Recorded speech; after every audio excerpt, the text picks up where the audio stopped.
Bien, veamos ahora cómo se hace la demultiplexación en un protocolo orientado a no conexión como es UDP. Cuando se está trabajando con el protocolo UDP, lo que hay que especificar dentro de la creación de un socket de este estilo o un datagrama de este estilo es el puerto al cual se está conectando. Recordemos entonces que cuando creamos un datagrama para enviar a un UDP, a un socket UDP en específico, hay que especificar tanto el IP como el número de puerto al cual yo quiero llegar. Cuando un computador recibe un segmento UDP, él lo primero que hace es revisar cuál es el puerto destino en ese segmento. Y lo que hace entonces es direccionar ese segmento UDP al socket con ese número de puerto. Los datagramas IP, es decir, los paquetes, si se quiere, que vienen de la capa de red, que tienen el mismo identificador de puerto, de destino, no importa si tienen diferentes direcciones IP o diferentes números de puertos, serán direccionados al mismo socket. Esto es muy importante. Los datagramas IP que tengan el mismo número de puerto destino, no importa si tienen diferentes IPs de origen o diferentes números de puertos, todos van a ser dirigidos al mismo socket destino.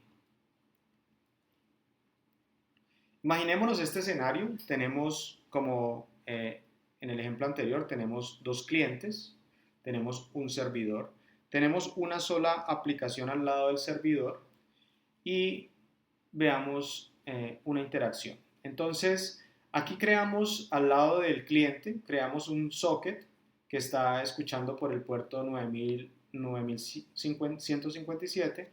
Acá tenemos otro socket que está escuchando por el 5775. Y acá en el lado del servidor tenemos un datagram socket que va a estar escuchando por el 6428. Muy bien. Lo que queremos hacer entonces es que si enviamos un datagrama, o más bien un paquete UDP o un segmento UDP de esta aplicación P3 a P1, lo que tenemos o lo que va especificado en ese segmento es el identificador de puerto origen, que es este mismo que tenemos acá, y tenemos que especificar el puerto destino, que es el mismo que está acá. Entonces, esto es importante porque de esa manera este segmento sabe a qué socket va a llegar. La respuesta entonces es fácilmente construida por el servidor porque él sabe quién es el puerto que lo solicitó, o sea, el que en este momento era el puerto fuente. Cuando él va a enviar la respuesta es el puerto destino, y en la solicitud el puerto que era el destino se convierte en el puerto fuente.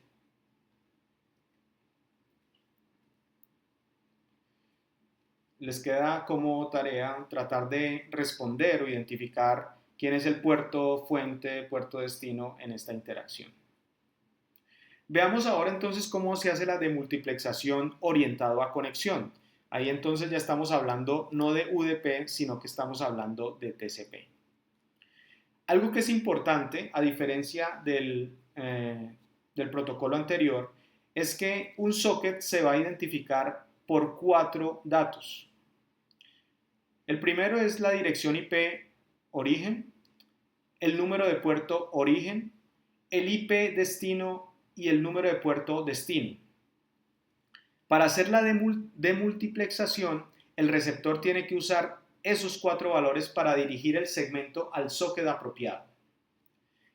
Algo que es importante entonces es que el servidor debe soportar múltiples conexiones de tipo TCP y cada socket está identificado por su propia tupla de 4 elementos: el IP origen, el puerto origen, el IP destino y el puerto destino.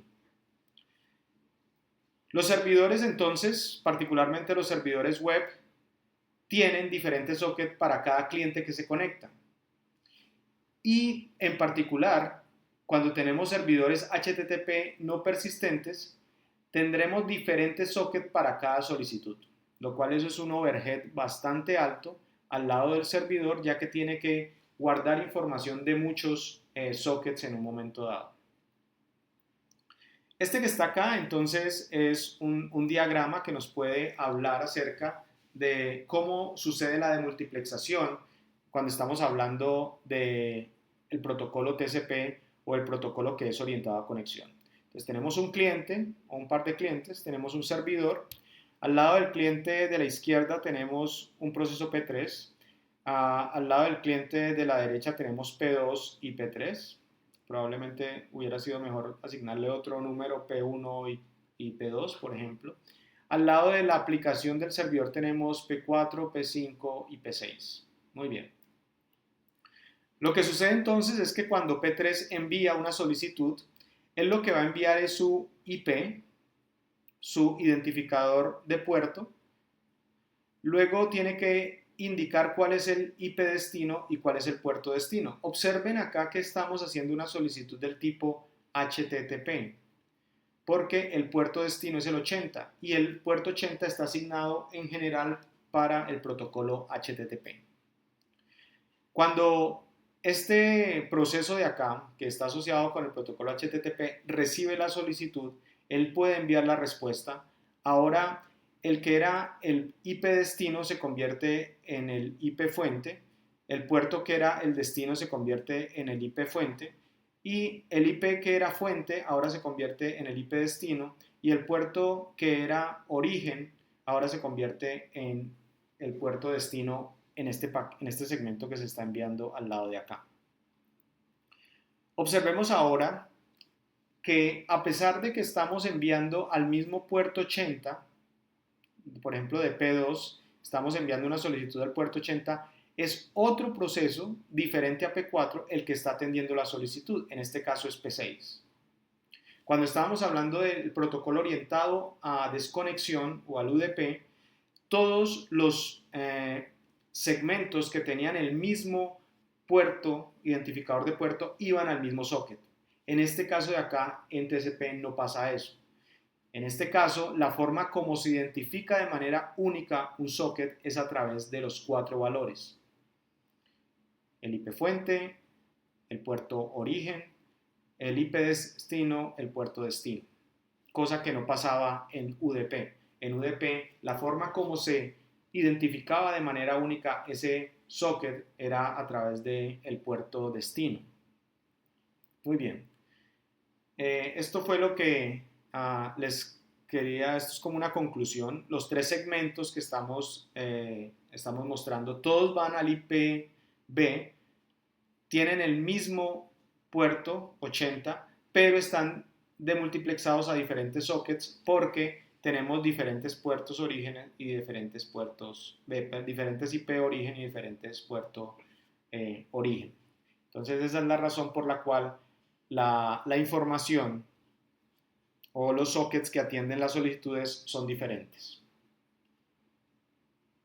Algo que es importante aquí es que, y lo hemos visto, es el concepto de servidores de múltiples hilos.